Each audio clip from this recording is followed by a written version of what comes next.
Chapter 4 स्वर परिभाषा। वर्णमाला के वे वर्ण जिनका उच्चारण स्वतंत्र रूप से होता है वह स्वर कहलाते हैं। स्वर दो प्रकार के होते हैं, दीर्घ स्वर और लघु स्वर।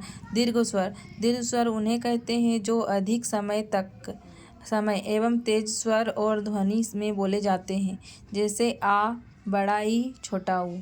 लघु स्वर उन्हें कहते हैं जो धीमी गति से बोले जाते हैं, जैसे अ, उ और ई। इसके अतिरिक्त दो या दो से अधिक स्वरों को मेल से एक संयुक्त स्वर ही बनता है, जो दीर्घ स्वर के अंतर्गत आता है। उदाहरण ए, ऐ, ओ, औ। स्वर लिखने की विधि। जिस तरह देवनागरी लिपि में स्वरों को शब्दों में मात्राओं से दर्शाते हैं, उसी प्रकार हिंदी में दीर्घ लेखन में स्वरों के लिए विशेष चिन्ह बिंदु और डैश के माध्यम से दर्शाते। अ को बिंदु से, बड़ा आ को डैश से, ए और ऐ को बिंदु से दर्शाते हैं, ओ औ को बिंदु से दर्शाते हैं, छोटा ई बड़ा ई को बिंदु से दर्शाते हैं और छोटा ऊ बड़ा ऊ को डैश से दर्शाते हैं।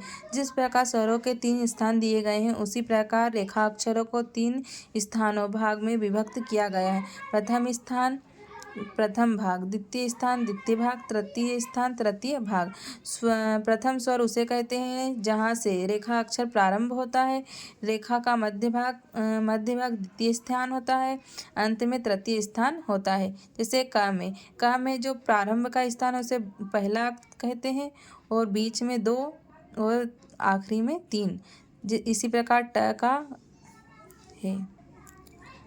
जिस प्रकार क में मात्राएं और स्वर लगाए हैं, उसी प्रकार म में, च में, न में और र में लगाए हैं।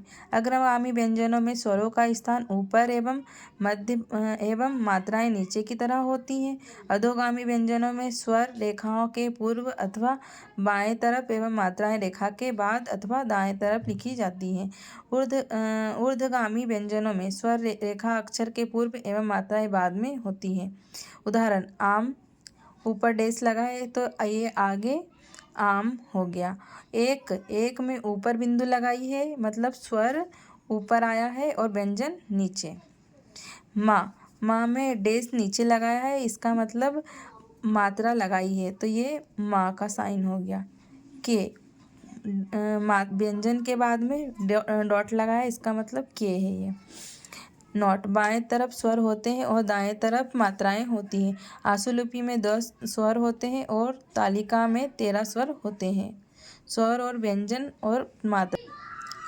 क वर्ग में मात्राएं, च वर्ग में मात्रा और स्वर लगाए हैं, ट वर्ग में, ह वर्ग में, ल वर्ग में और र वर्ग में, स में, य में और ट में।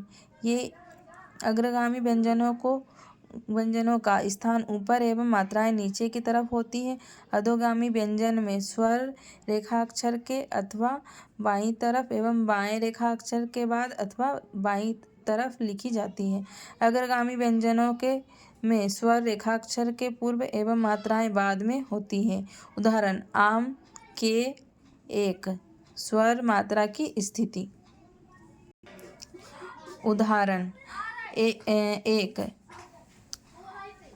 आम, ओस, ईख, आप, एप, आँच, इत। व्यंजन एवं मात्राएं का, को, जो, रु।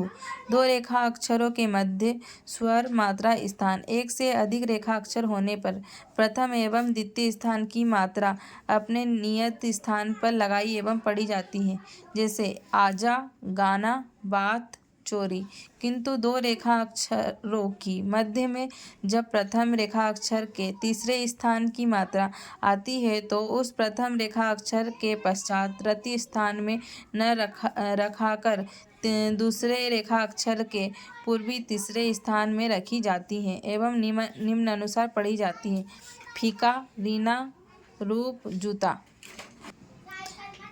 इसके अतिरिक्त एक से अधिक रेखा अक्षरों में जब प्रथम रेखा अक्षर के तृतीय स्थान का स्वर आता है, तो उसी रेखा के तृतीय रखा जाता है, जैसे उसका, ईमान, सीका, ईरान।